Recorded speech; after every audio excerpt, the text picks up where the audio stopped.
All righty. Good afternoon, everybody. Thank you for coming. Good to see some new faces. It's good to see some faces I haven't seen in a while. And it's good to be live back here in the library where we've had some of our better events. Thank you, Manya, our president, for also working to help us set this up. It's kind of weird to be at a campus after hours. But this is a much friendlier and happier venue than some of the other alternatives. When I first started planning for what would be our Israel Independence Day, Israel Memorial Day event in the date ranges of May 14th, we try to circle that date, even though on the Jewish calendar it falls differently. This year it actually fell pretty nicely. Obviously the war, the fundraising that we've done since the beginning of the war, the hostages, the pre-war democracy issues and demonstrations were very, very prominent on everybody's mind. When we made the decision to invite Jessica to be our speaker, I thought there was no chance that by the time we actually hold the event, we will still be talking about hostages in the present tense. Call me naive, which usually I'm not. I just didn't think that this would last for almost 8 months.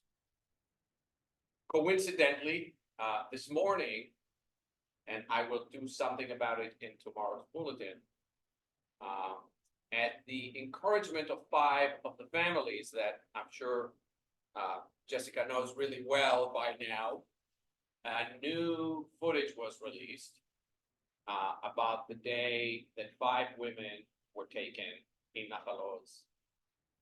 And from what I'm told, the original video is actually worse. I've watched the 3-minute, 10-second clip already, and it's quite horrific. But there are pauses in it where I'm told they took out even worse things like bodies, and I can only speculate. In terms of the coincidence part, this is our day, this is our event, this is what we talk about. For me personally, and I've shared this with many of you for almost 8 months, the hostages is the most important piece. Everything else can happen before, can happen after, doesn't have to happen. We can have very, very healthy debates about this. But there's one thing that can't be further delayed and must not be further delayed. And the fact that it hasn't happened is one of the greatest tragedies of this entire 8 months period, almost 8 months period. As I've written to many of you in the past few weeks leading up to today, at Times of Israel, essentially on the day this began, a decision was made to create a desk, if you will, of hostages. And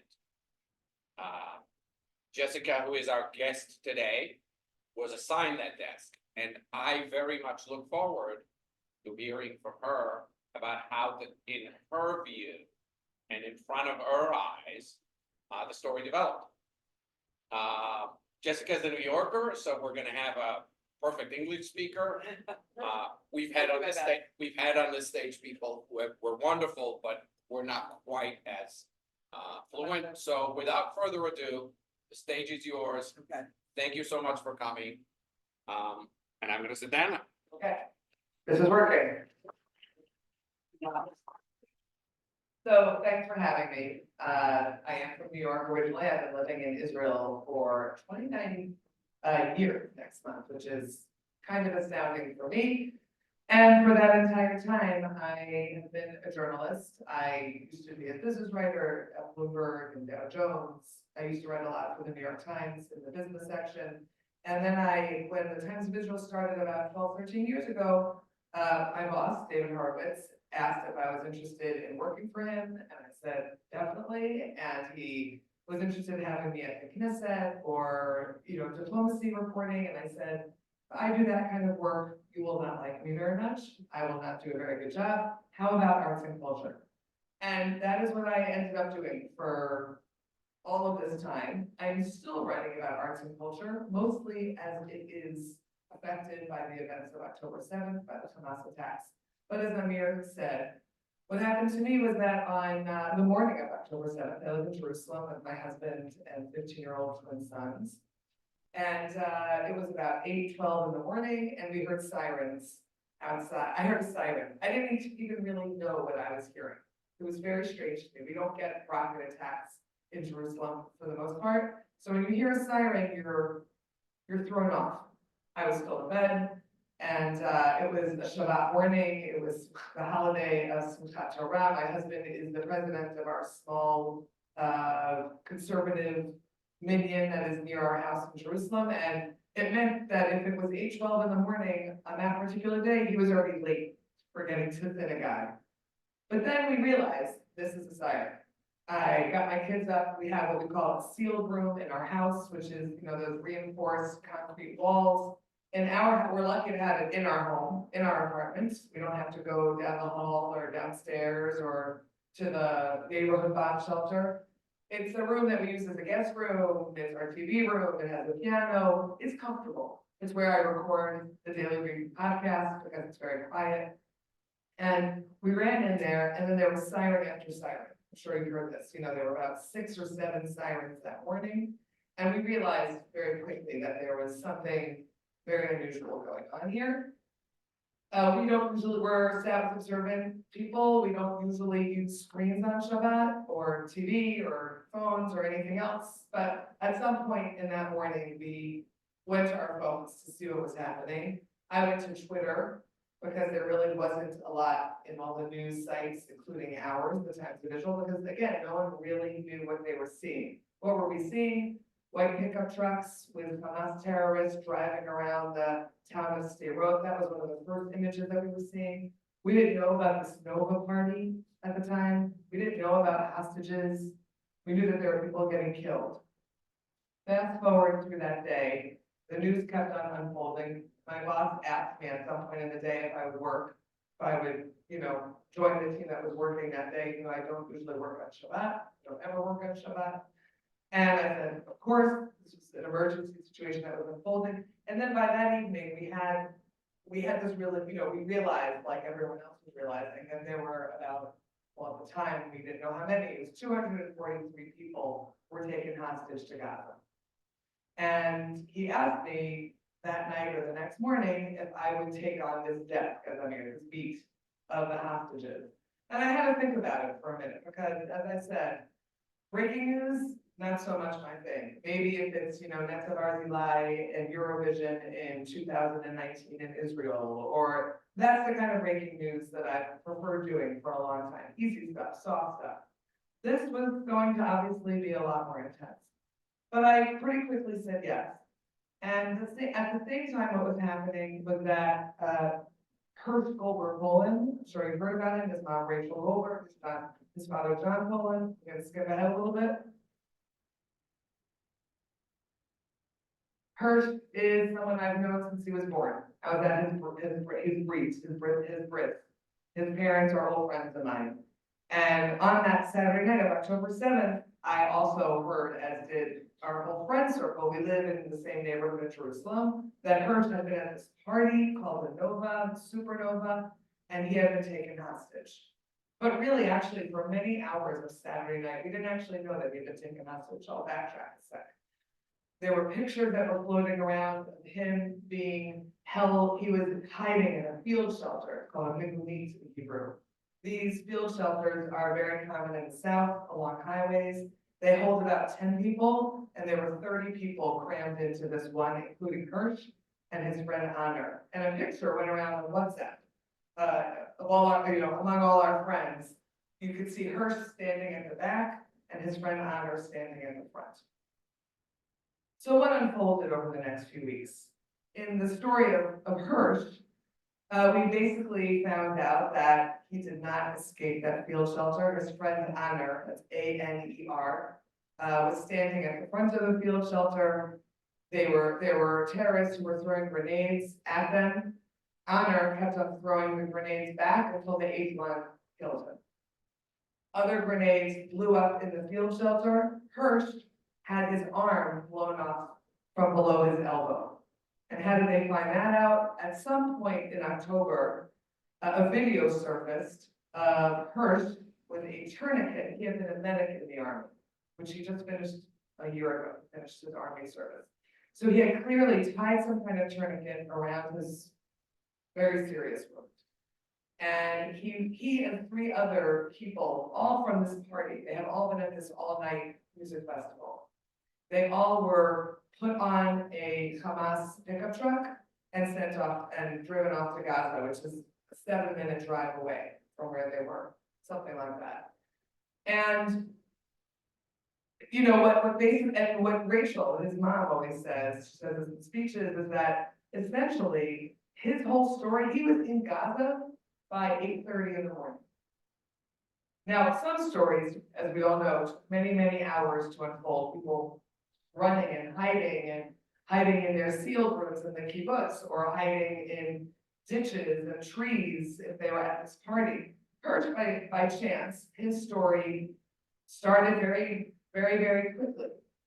And then on Passover, it's hard to look at.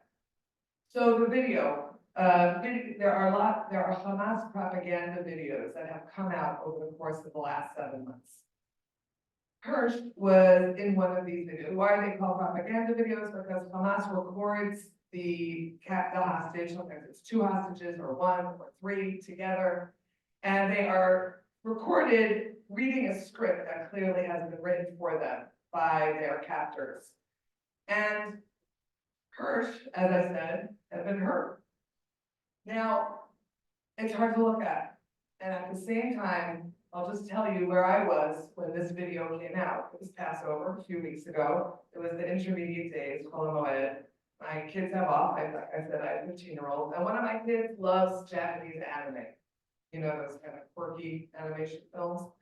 And we were really doing much over the Passover holiday, but we went to the Jerusalem Cinematheque, it's an art house theater in our city, where they were doing a Japanese anime festival. And my son Les said, "Could we please go to this movie? Like, we haven't done anything, could we just go see this together? I want to see it with you."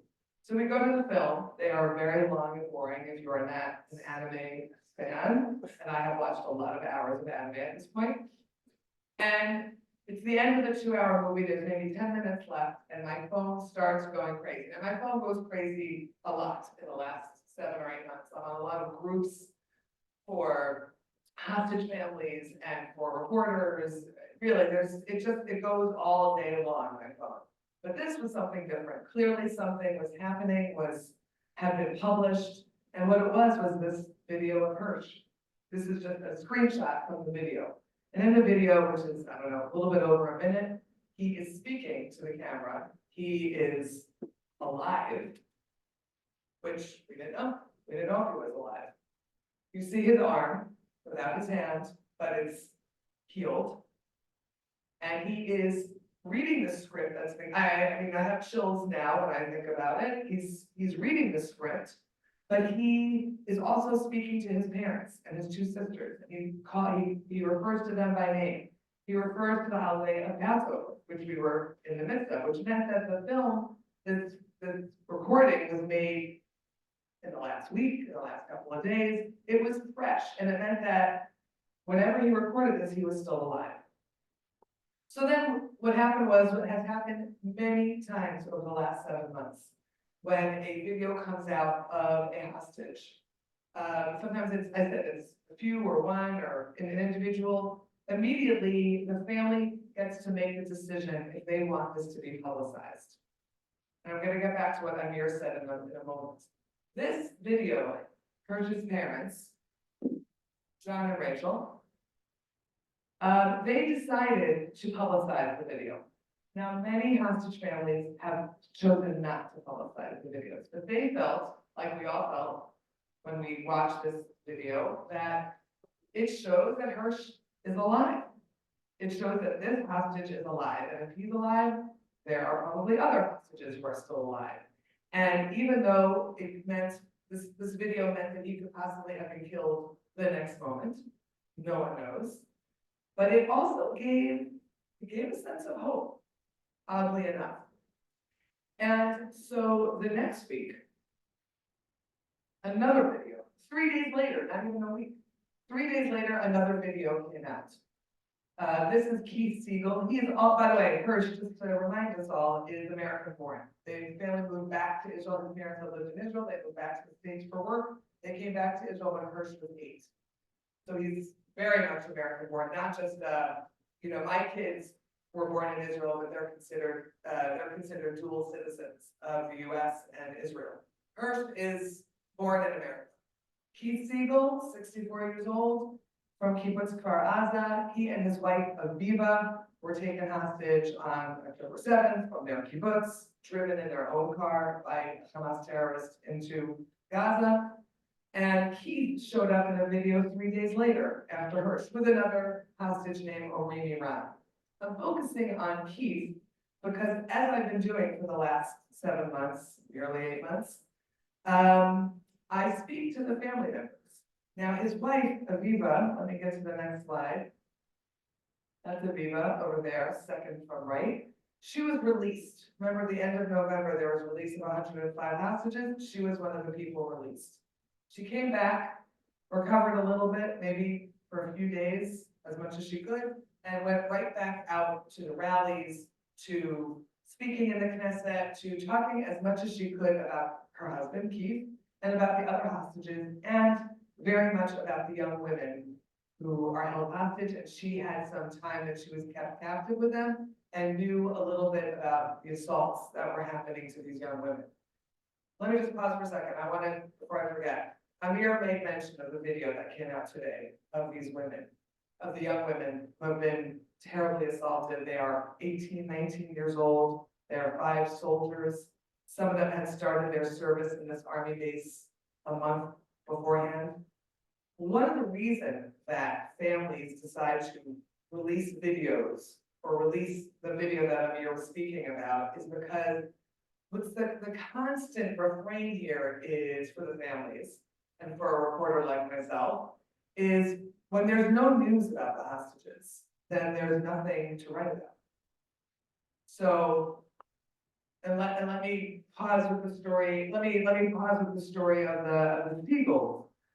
So what happens here is that the hostage family members, most of them are not, they're not people who are usually interviewed. They're not usually in the press. They're regular folks. Aviva is a kindergarten teacher. Her husband, that's his brother, but Keith, the hostage, he is a pharmaceutical salesman. His brother, Lee, who also, they were born in North Carolina. Lee lives in Kibbutz Gezer in the country center.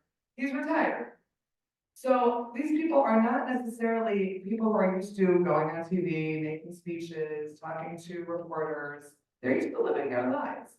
But they know that the only way to keep up this refrain for getting the hostages back is to keep it in the news. And so, for instance, and this is the point that I wanted to make, the reason why that video was released today of those young women is because there's very little news about the hostages right now. The negotiations are stalled. And by putting out the video, well, I mean, I'm in the States right now, I'm not home in Israel, but I have a colleague who is writing up about the video, who is describing it, who is talking about it, who is talking to some people who were part of the decision to publicize the video. And that is the ongoing battle of the struggle of these hostage families, is to keep the story going. Okay, back to the Siegels. Something else that then, of course, so just to tell you who's in the picture, so that's Aviva, who was released, her brother-in-law Lee, Antony Blinken, Secretary of State, who's been in Israel about 7 times since October 7th, and Aviva is one of her daughters, Shir, who has been very, very active in this struggle to get the hostages home. So Lee, for instance, is a very liberal left-wing American Israeli. which, than what we talked about in our conversation. He said to me that last year, there were all these protests, the anti-judicial overhaul protests, thousands, hundreds of thousands gathering in streets, Tel Aviv and Jerusalem and all different cities. I'm looking at Amir's t-shirt. He was out there. These protests happened mostly on Saturday nights, also some other days of the week. Lee said, I was out there every Saturday night at the local protest near him. But now, he can't go to those protests. He can't go to anything that smacks of politics. Because, and this is what part of the struggle that's going on here, is that the hostage families are supported by what's called the Hostage and Missing Families Forum. Okay, we call it the Mateh in Hebrew, or just at this point we call it Forum for short. And it is a grassroots organization of thousands of volunteers that basically came together within 72 hours of October 7th. All these people were taken hostage, and these people who have worked in diplomacy, former diplomats, reporters, public relations people, they said, we've got to support these families somehow. There are families like the Siegels or like John and Rachel Cohen-Goldberg, who are very capable and put together their own, what we call war rooms of friends and neighbors and supporters who help them access media, access diplomats, access politicians. But there are plenty of other families who don't have a clue about how to do that and don't have the wherewithal to do it, or don't have the emotional strength, because who can blame them? Not everyone is up to fighting for their loved one to come home. They're just sad and miserable and feeling like they don't really know what's going to come next. But one of the things that the forum does is put together these rallies. Now let's go back a bit. Sorry if I'm going all over the place, but sometimes the mood calls for it. Okay. So every Saturday night since November, there has been a rally in Tel Aviv, in Jerusalem, in Beersheba, in Haifa. The biggest one is in Tel Aviv. It can draw 100,000 people, as it did this past Saturday night. And this is not the rally I'm talking about. The rally that takes place on Saturday night is called the Hostage Rally. It's held in what is called Hostages Square. You probably read about or heard about it, which is a big plaza in front of the Tel Aviv Museum of Art. And one of the reasons why the Hostage Square is there is because it is the back of the Defense Ministry compound in Tel Aviv. And the idea is that there is a podium, there are speakers, many of them are hostage family members, and they're yelling, bring them home, or make a deal. And in essence, they're yelling at the Defense Ministry of Gallant, at Prime Minister Benjamin Netanyahu, at the people, at the decision makers who are part of this process. But what also happened is that besides this rally that takes place on Saturday nights in many different locations, another rally beforehand, really more of a protest, started taking place in all of these cities in a separate location. And those are the rallies that are calling for new elections. Those are what we call the anti-government rallies. Now, a lot of people, those rallies didn't start for a few months because people felt you can't really call for elections when you're in the middle of a war, because you have to sort of deal with the government that you have. It's not appropriate, it's not right. But I would say that in the Israeli mood, people felt after 1 month and 2 months and 3 months of not seeing the results that they wanted to see, not seeing how more hostages come home, seeing the war drag on, hearing about soldiers killed every day in Gaza, seeing the North, what's happening in the North also get very, very intense. People felt like, sorry, what we need is a new government. And so the organizations that had organized the rallies of the previous year, okay, they started putting together a rally, like I said, separate and before the hostage rally, in a different location. This is from this past Saturday night. It's near the Azrieli Towers. It's on Begin Road, outside the Defense Ministry compound, which is a huge city block. And it's what it looks like. Right now, actually, this is on Ayalon, sorry. They are on the other side. They are blocking a major highway in Israel, major highway. They do it all the time. The truth is they do it on a daily basis now. just to show you a few more images of how the protests are heating up. This was a couple of weeks ago before the army went into Rafah, went into Gaza. All eyes on Rafah. In other words, saying, okay, this is the decision that the government, the war cabinet has made to go back into Gaza to fight. Is it the right decision? Is it the war decision? Is it the wrong decision? It's a decision that's being made. And of course, when you have that situation going on, you have a growing situation where there are Israelis who feel that the only solution, as Amir was saying, is to bring the hostages home, a deal at any cost. And then you have other Israelis who say, no, the only way to deal with this is to put the army into Rafah to get rid of Hamas, if that's possible, and in that way, put an end to the situation. It's an ongoing debate, a very heated one, and one that does not seem to be ending anytime soon. I wanted to get to all of that to point out another hostage family member. This is Einaz Zengalper. She is from the city of Sderot. Her son, Matan, in the upper right, and his girlfriend, Alana, were taken hostage. And Alana was one of the people released at the end of November. Matan is still held hostage. No one really knows what happened to him. And his mom, Einav, is someone who you did not hear from her in the first months after October 7th. I tried to reach out to her a couple of times. I wanted to hear her story, to hear what she had to say. That's what I do a lot of. I do a lot of listening and talking to hostage family members to get their thoughts on what they're thinking, what's happening, what they think could be happening, what they want to be happening. But Einav wasn't talking until sometime in January or February. You started seeing her at a lot of these hostage rallies. And then, as the hostage rallies were heating up, and as these protests, the ones that take place beforehand at a different location every Saturday night, as those were heating up, she made a decision that was a very, very complicated and difficult one for the hostage families. Again, the forum, the organization that runs the rally, that supports the hostage family members, there had been a decision to leave politics out of the rallies. Yes, it's true that the hostage family members are calling to the government and saying, bring our loved ones home, make a deal. But they're trying not to be political about it. You might say, how is that possible? It is sort of possible.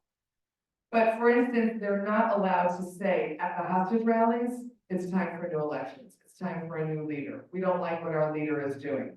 Even if they might feel that way about the prime minister, about his cabinet, about his coalition, they don't say it.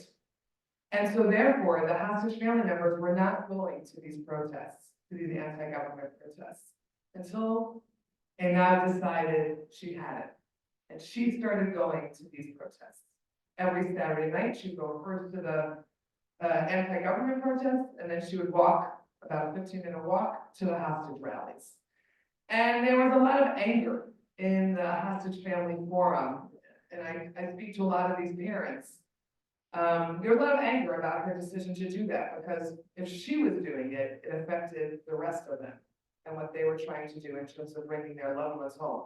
It's not a matter that has been self-resolved at all. She still goes to those rallies and to the hostage rallies. And in a sense, it's kind of this situation that keeps on being carried out because no one really knows what the end is going to be or what is going to be the end game. And you can't tell a mother who's waiting for her son to come home what she should or shouldn't be doing. Okay, I'm moving ahead. This is another hostage family I've gotten to know. This is Oded Lifshitz and his wife Yocheved. They were taken hostage from Kibbutz Nir Oz. Kibbutz Nir Oz, 1 out of 4 people, it's a very small kibbutz, but 1 out of 4 was either killed or taken hostage on October 7th. Yocheved is 84. Oded is 82, I think he just turned 83. Yocheved was released with another older woman hostage. I think it was October 28th. It was a couple of weeks after the 7th. It was very unusual. It seemed like Hamas was basically trying to show some kind of move in essence to say, okay, this is a situation that can change where we have these hostages, but in essence, those two were released, and it took until the end of November for the next hostage deal to happen. When Yosef was released, Oded was kept in with all the other men. There's many men who are in their 70s and 80s who are still hostage, or still hostages. We don't know where, we don't know under what conditions. And they couldn't go home to kibbutz Nir Oz. There is no kibbutz Nir Oz anymore, in essence. So she, the kibbutz Nir Oz survivors have actually moved into 2 apartment towers in the city of Kiryat Gat. But she and a few other people her age moved into independent living in Tel Aviv, like in an assisted living complex, because she wanted to be near this forum. She wanted to be near the battle for the hostages. And I spoke with her daughter, Sharon, who has been living in England for 30 years, but she's basically been in Israel since October 7th. She is living with her mother in her mother's new independent living facility. And Sharon is like her father, is an activist, this is a very left-wing, liberal-leaning family. Like many, not all, but like many of the kibbutzim in the Gaza border communities, many of the people who live there were founders of the kibbutz, were taken hostage, but for years now have been trying to find a way to live with their neighbors in Gaza, to live with the Gazans, to be neighbors as much as possible. It's a story I'm sure you've heard about, in many different articles, many different media. Oded, her father, was a journalist for a long time, was part of the fight to get the Bedouin their own communities and towns in the 1970s. He and his wife were part of this organization that drives Gazans to hospitals in Israel when they need particular medical care. So for her, there's a major sense of irony that her father was her parents were taken captive. Of course, she knows that this is a story that's been repeated in many other families. But what she also said to me were 2 things that really stuck with me. Number 1, she doesn't think her father is alive. She doesn't think it's possible that her father, who had various health issues, probably does not have the medication that he needs, that he could have made it through 7.5 months of captivity. But no matter what she is feeling, and her mother and brothers feel the same way, they are keeping up with all of their activity for the other hostages, including for her father, because if he has died, she still wants his body home. They want to be able to bury him in Israel. And even though they have gone through this situation, even though there are a lot of people who are from this region who once felt like activists and now feel that they can't ever trust Gazans again, Sharon does not feel that way. She still feels that a 2-state solution is the only way out of this mess. And to me, it was pretty striking to hear this from someone who is living a nightmare.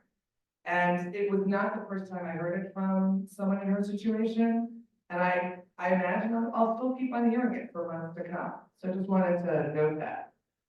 Moving on. Okay.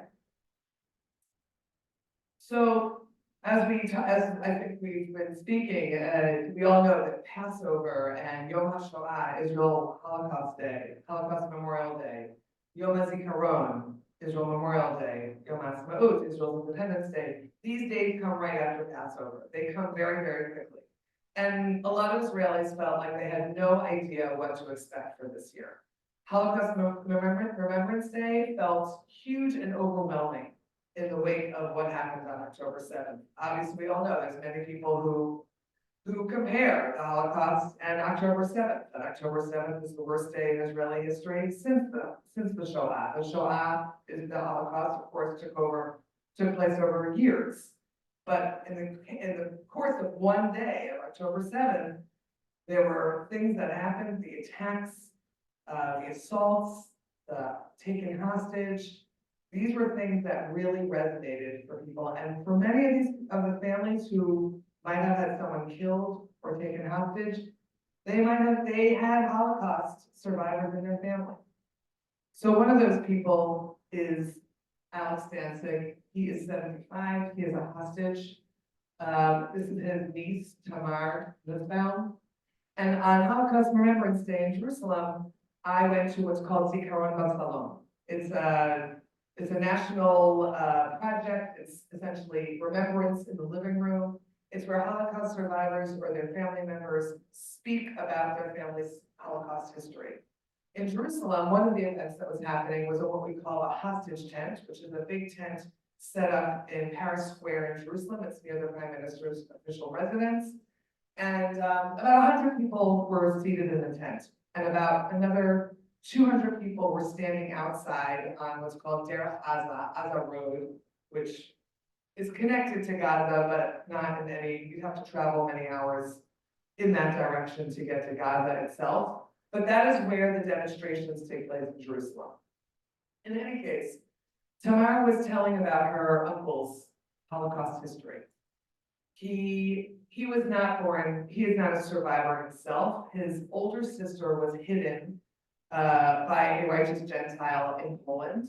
His parents, their parents, ran to escape to Russia and went from around different work camps, survived the war, came back, got their daughter back, moved back to Warsaw, and Alex was born in Warsaw until the family moved to Israel 10 years later, about mid-1950s. And he became a master Holocaust educator. That's what he does. He teaches groups, he goes to Poland all the time, he teaches at Yad Vashem, the National Holocaust Museum in Israel, in Jerusalem. In fact, when he was taken hostage, he's so well known in Warsaw that there were posters of him all around Warsaw. A lot of youth groups, a lot of young Poles, kids, non-Jewish kids, know who Alex Danzig is. They've heard him speak, they've spent time with him.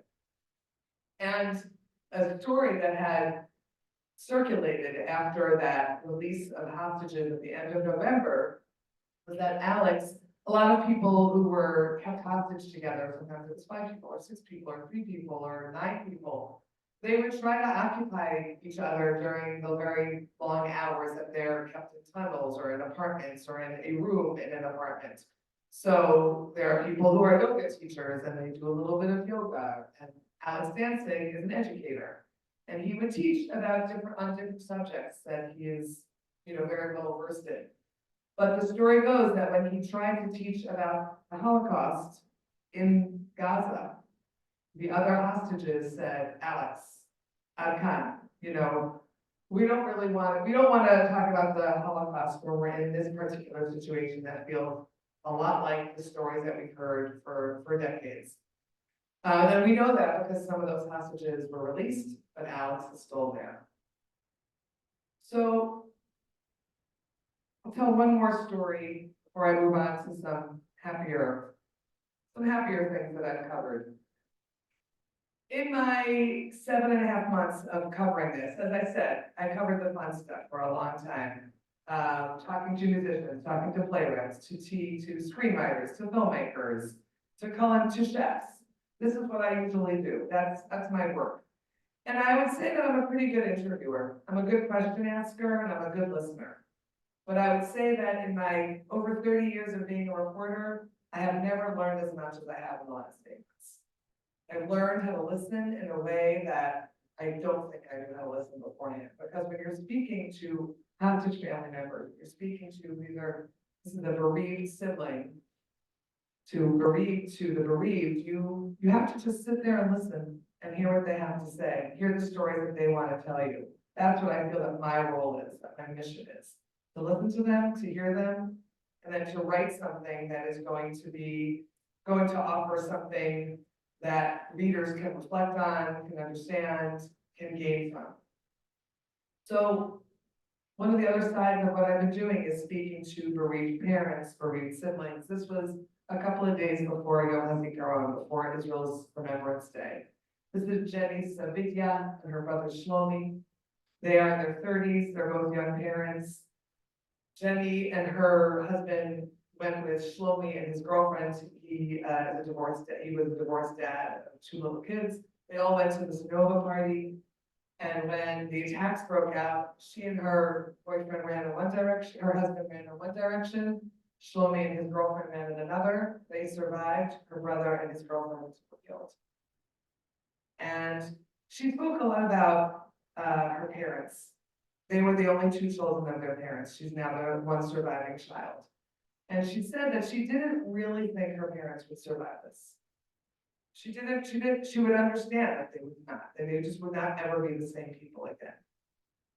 But she said she has been very surprised by their ability to find a way to keep on moving forward in their lives. One reason is that she only has two little boys who are now living full-time with their mom, his ex-wife, and those are two of their grandchildren that they, want to be as close as they possibly can with. But the other part of this is that she said her parents are, of course, deeply mourning the loss of their son, the tragic, very terrible way that he was killed. But they are also elated that she survived. Because the stories that have come out of this Nova, the desert rave, where hundreds were killed and taken hostage, is that so many people didn't make it, and their daughter, did.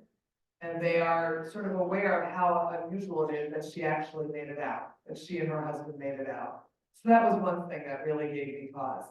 The other thing I asked her was, how are you going to mark Yom HaAtzmaut, Israel Independence Day? And this was a conversation that a lot of people were talking about. I think people were talking about it here. We were certainly discussing it a lot in Israel. People talked about not celebrating Israel Independence Day, but marking it. We usually have a lot of barbecues, there's a lot of parties.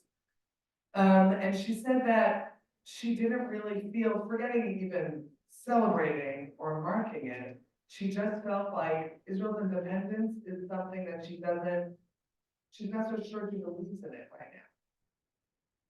Israel's independence isn't something that she feels exists as much as it usually does. Now, this was a couple of days after President Biden had said that the U.S. was not going to be shipping, the armaments that Israel could have used in Gaza.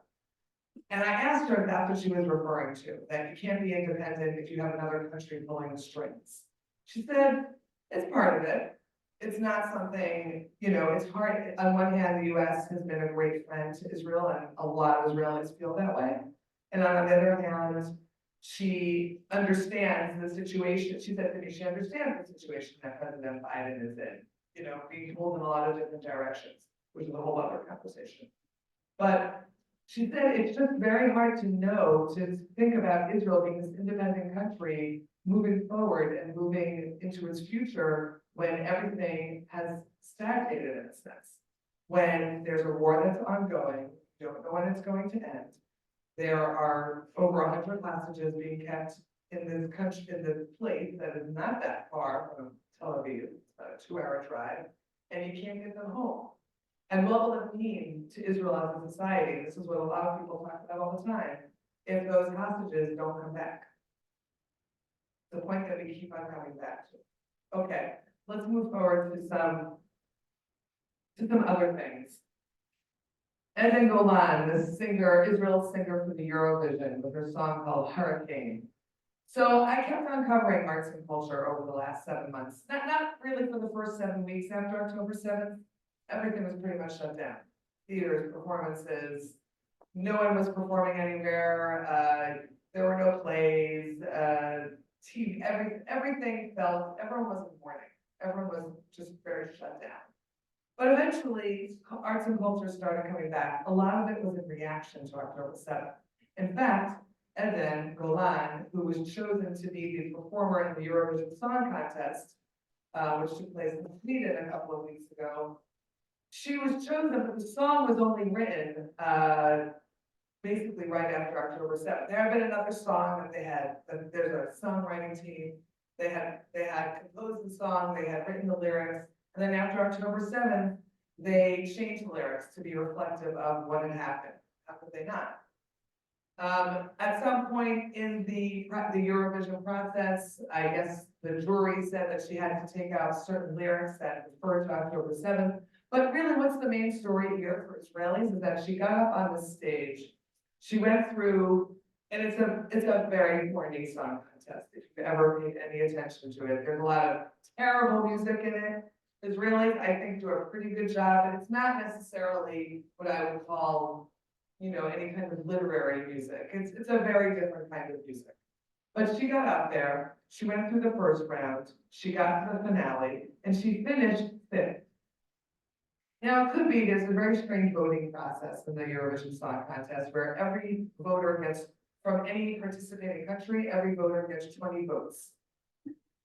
And there was a lot of talk in the participating countries to vote as many times as they could for Edith Golan, and it clearly played a role. But I will tell you that on the night when she performed, I don't know anyone who wasn't glued to their screens, watching her get up there, perform it with everything that she had.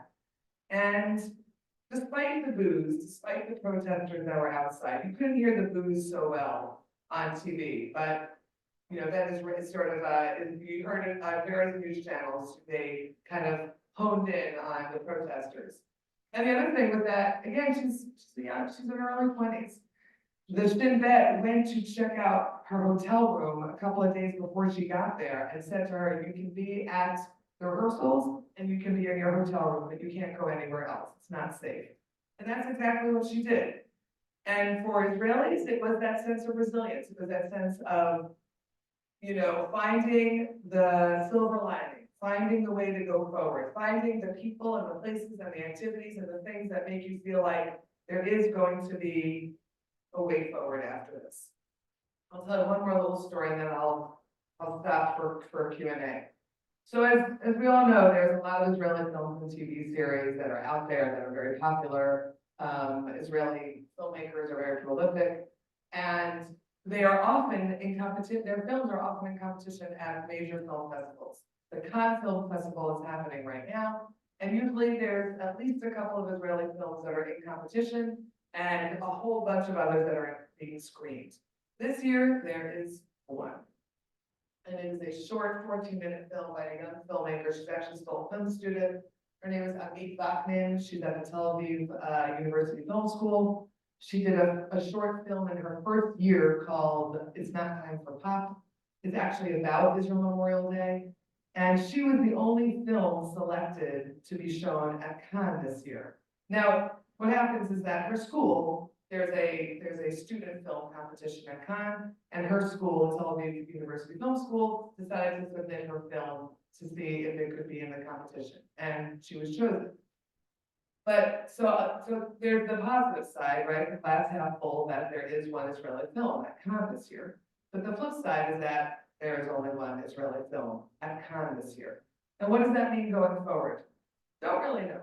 There's film festivals, as we know, every single year. I'll do one more, is at Tribeca, which comes up at the beginning of June. The Tribeca Film Festival, which was founded in the wake of the September 11 attacks. Again, a film festival that has usually a very healthy number of Israeli films. This year it's just one, a young filmmaker named Tom Nesher. Her father is a famous filmmaker named Avi Nesher. It's a film about her that is loosely inspired by her brother, who was very sadly killed in a hit-and-run accident several years ago. It's called Come Closer. And again, I got a press release about this saying, it's great. Tom Nesher's film is going to be at Tribeca. But of course, the producer said, when I spoke to him, he said, yeah, it's the only film at Tribeca. So we're happy about it, but we're not really quite sure what to make of it. What is this going to be? We all know academics, collaborations, what is going to be happening to Israel and Israelis and their role in the world. We don't really know what it's all going to look like going forward. So I meant to end on a happier note. I did not. You can ask me other happy questions, and I'm trying to answer them. I'll give you one more little anecdote. So a lot of people ask me how I keep on doing this kind of reporting when it's so intensive and so hard, and it is. It is very, very hard. Sometimes I come off of a conversation or a Zoom or an in-person interview with a hostage family member or a bereaved sibling or a bereaved parent, and I have to take a walk my dog, talk to my kids, bake a loaf of bread, yoga, things that help me. One of the things that I've been doing since November is I'm very lucky to have my immediate family in Israel, my siblings, nieces, and nephews. And since November, we've been volunteering every Thursday morning, doing agricultural volunteering. We, picked lemons and clementines and planted eggplant and planted cauliflower. I mean, really, I have learned a little bit about agriculture and all the different forms of it. And then for the last 3 months, we've been helping out in the Castell vineyard. Castell is a very well-known winery, and it's about half an hour outside of Jerusalem. And the head agronomist, this lovely young woman named Shine, she posted an ad on a Facebook page for agricultural volunteering, and she said, we need helpers to help prune the vines and get them ready for the growing season. And I said to her, like, really, you want people like us? I know nothing, I like drinking wine, but I know nothing about pruning or shaping a grapevine. And she said, yeah, I need as much help as I can get. And that work, for me, is my resilience. That's the way I help her, I help myself. I buy some bottles of wine and bring it home and drink it with friends, and we talk about all of this. And then we move on from day to day, from interview to interview, article to article, and that's my step forward. That's how I step forward every day. Thank you for listening. I'm happy to answer questions.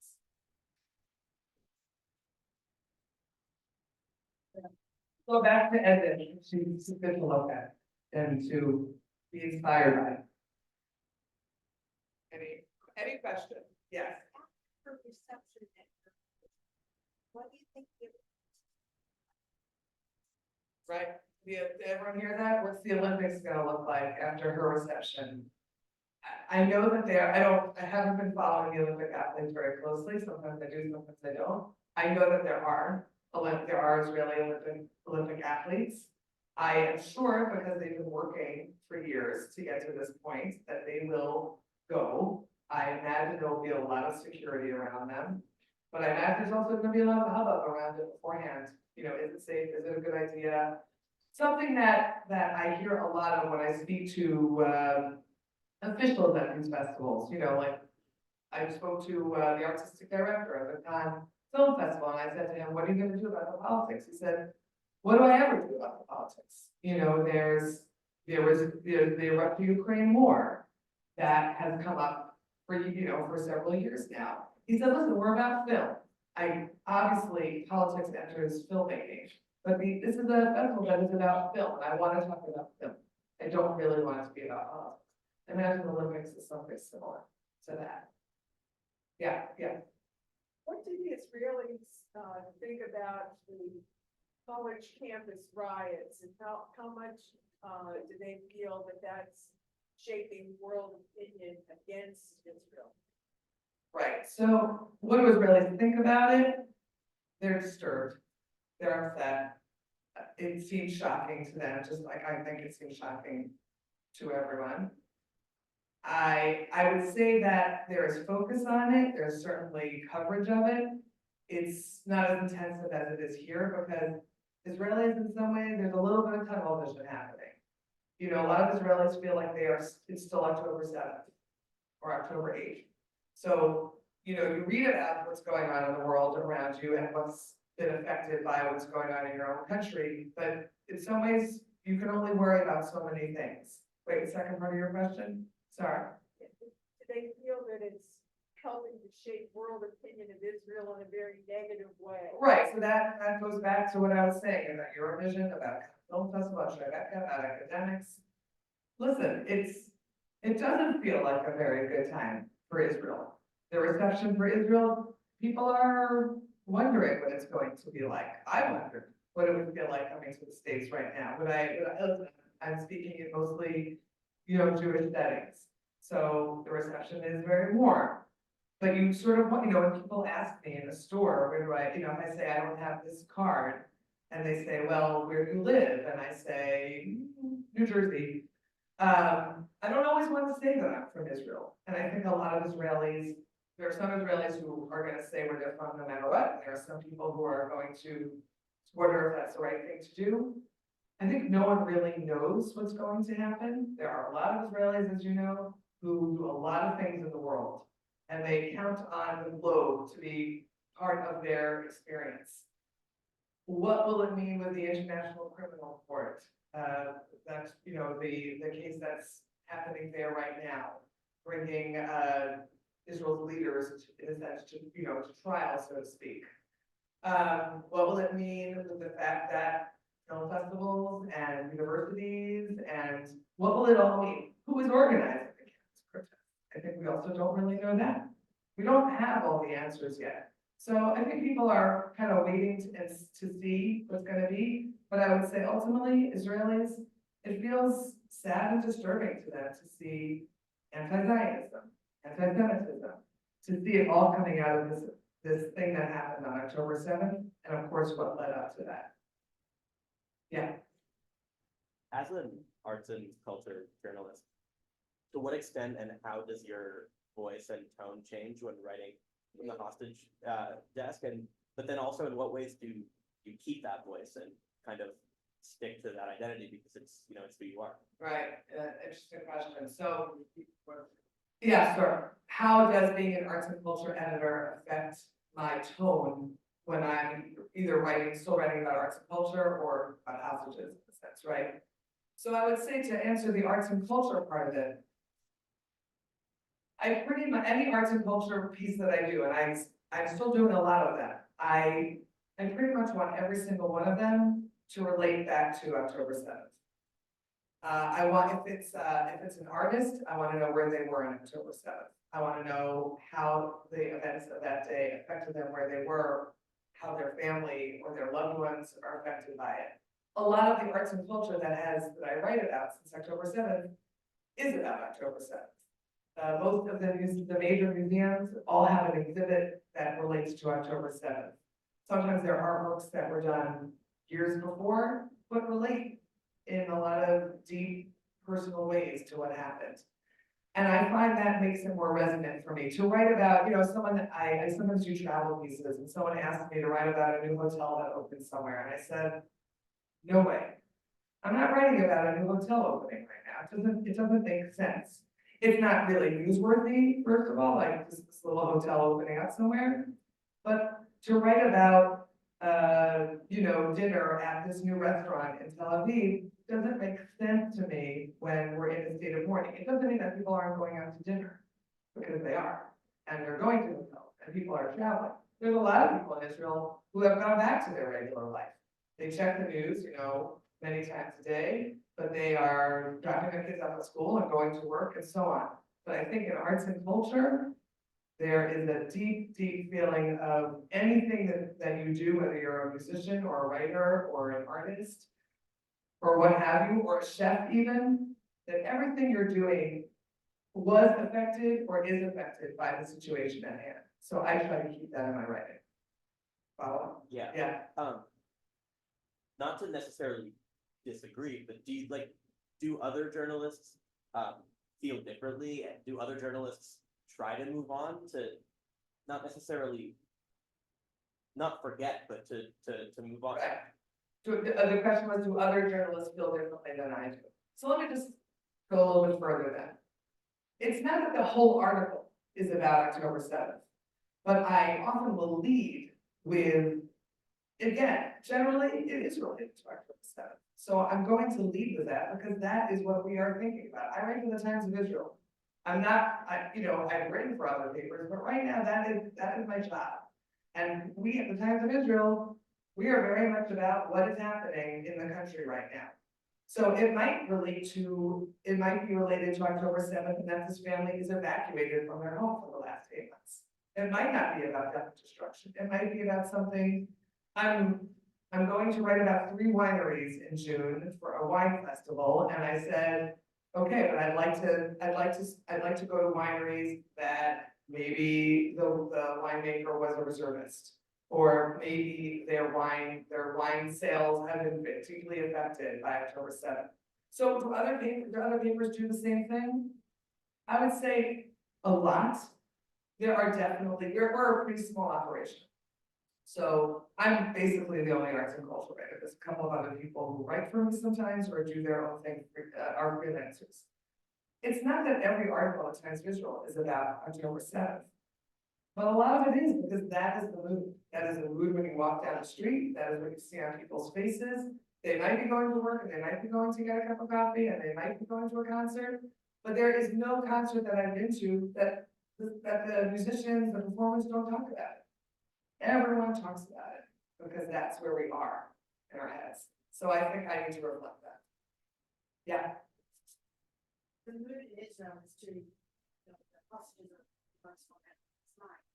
What strikes me is that here in the US, there's so many hostages There's only hostages. that are dual citizens. Yeah, Also other European countries. right. 25, I think. for dual citizens. When American hostages in Iran or anywhere else, they think it's, repeatedly on the media in the United States, wherever. There just seems to be a lack of that now, and it's frustrating as a Jew. Right. And that, what do you think that is, and how do you think,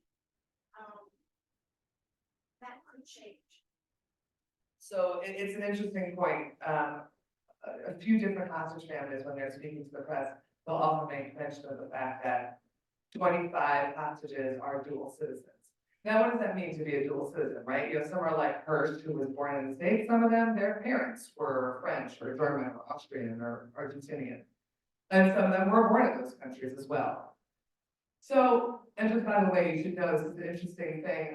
Many of the hostage families have met with families who have had a loved one who was held hostage in Iran or Iraq. They get advice from them about how to live through this situation and how to deal with it and what you have to do to keep on going. Okay, why do the media not pay any attention? It's like I was saying, the only way, what makes headlines when there's something happening? The reason that I haven't actually listened to American news today, I don't know, what are the Israel headlines today in US media? Like, what are some of the headlines today? Okay, anything else? Spain recognizing Palestine? Okay. So the way you have news is that the way you have a headline or a story is that there's news. And with the hostages, there is no news. There's no news that's why some of these families released the videos when they came out. Because even though they were made by Hamas, that was news. That's why 100,000 people gather in Tel Aviv on Saturday night or 20,000 in Jerusalem, because the more protests you have, I go cover that. I write that up every Saturday. We cover it very closely. Because then when the hostage family member speaks at the rally, we write about it. And then we have it on the top of our page. I'm interviewing a hostage, an uncle of a hostage tomorrow morning. And I'm interviewing him in the sense, I want to hear what he has to say. Generally, there is something there's a few things that a hostage family member will say that I will then write up, maybe as a short article, maybe as a long article, but you have to decide to commit to that. Israeli press covers the hostages, obviously. Local press here, it's harder. It's one of the reasons why those who are dual American citizens come to the States so much and go speak with the House and go speak with the US administration. Because the minute they're coming out of the White House, or they're coming out of a meeting with Biden administration people, there are reporters, and then the reporters want to hear what they have to say, and then you have a headline. So, it's funny, I keep on saying this in this talk. You can't believe everything you read in the news. And what does that really mean? We cover, when there is a press conference, I cover the hostages. When the hostage family member says something, I cover it, I write it up. When Netanyahu says something, when Biden says something, when, pick your leader. When someone says something, it is written up. Can you always believe everything that they're saying? Are they saying it for, who knows, they're trying to send a message.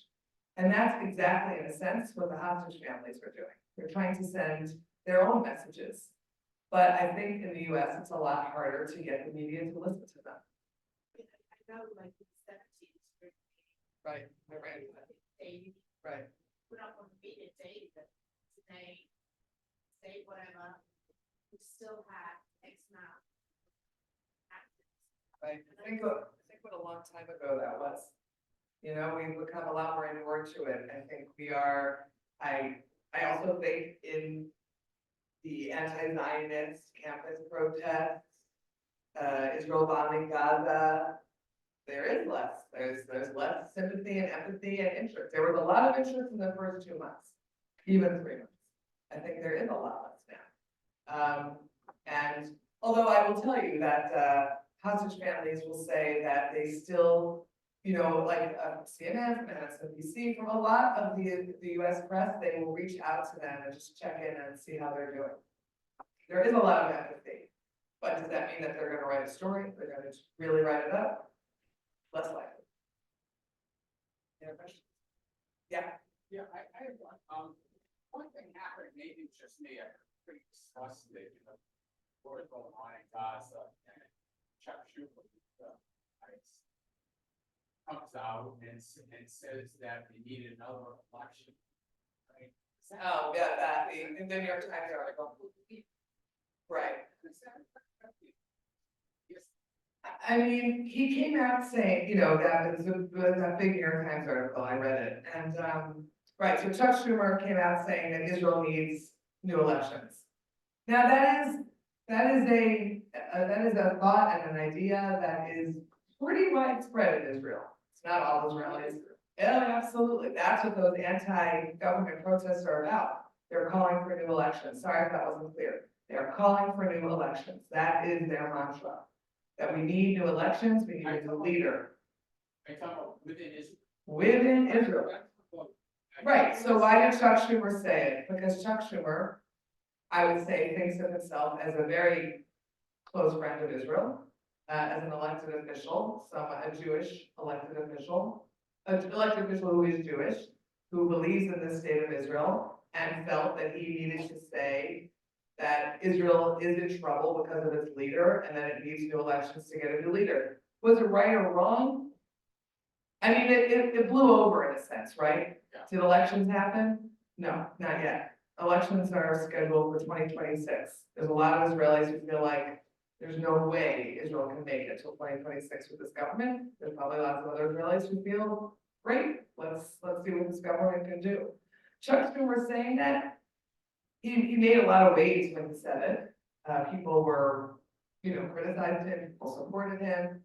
You know, for those Israelis who want new elections, they welcomed it. They also might not know who Chuck Schumer is. You know, I mean, they might know, but not have a sense of just, you know. So there wasn't a resentment that a foreign official.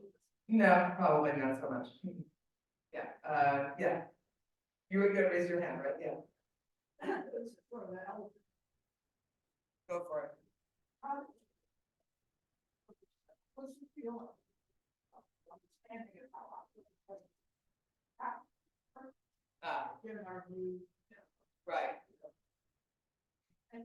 Right. How did October 7th happen in the first place? A lot of errors, a lot of not paying attention. You know, you hear a lot of different opinions on it. You know, there was the kibbutzim where the army didn't show up for hours, 8, 9, 10, 12 hours. In some kibbutzim, they did show up and the army showed up and it was, you know, essentially a massacre. And the soldiers themselves were killed in, you know, terrible numbers. You know, there's the criticism, people say that Netanyahu has been giving money in suitcases to Hamas for 15 years, and that he helped Hamas build up into what it is. He obviously wasn't the only one, you know, Qatar and other countries have been helping Hamas for many, many years. What happened, you know, there's a lot of mistakes. I can tell you that I have friends whose kids are in the army and who are in combat units, and they feel nervous. They don't feel the same kind of belief in the army that they once did. Yeah, on the same token, their kids are still serving. Their kids are not going to, you know, not going to decide that they're going to try and leave the army and run away to Guatemala. But there is a feeling that people did not have their finger on the pulse. People were not paying attention.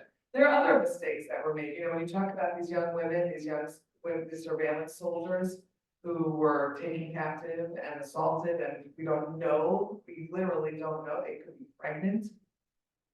Horrible, horrible thoughts of what could happen to them. People say now, well, why do the surveillance soldiers need to be down south? They're looking at screens the whole time. So why do they need to be near the border? Meaning, there are things that didn't happen on October 7th, on October 6th, when it was filtering in that it looked like Hamas was preparing for something, and people had went to the higher ups and they said, nah, it's the same thing they're always doing. But there's also the sense of 5 years ago, and 2 years ago, and 10 years ago, why were certain decisions made? There is a big feeling in Israeli society that is why people want new elections. They've had Netanyahu for well over a decade. And there are other people who welcome his, right-wing, rightist government, which is, all the way over there. But there's no question that when, the dust settles, in a sense, if it will, that a lot of reckoning has to happen. And the question is, will it? Will there be this reckoning of the army, of the Shabbat, of the government? Waiting to see. Anything else? Thank you.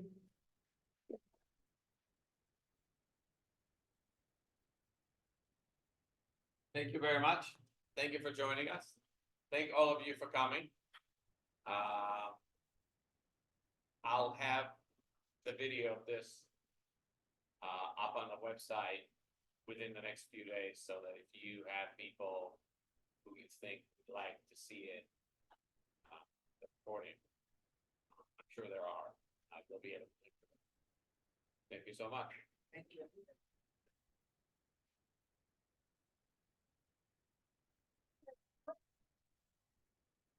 Good question.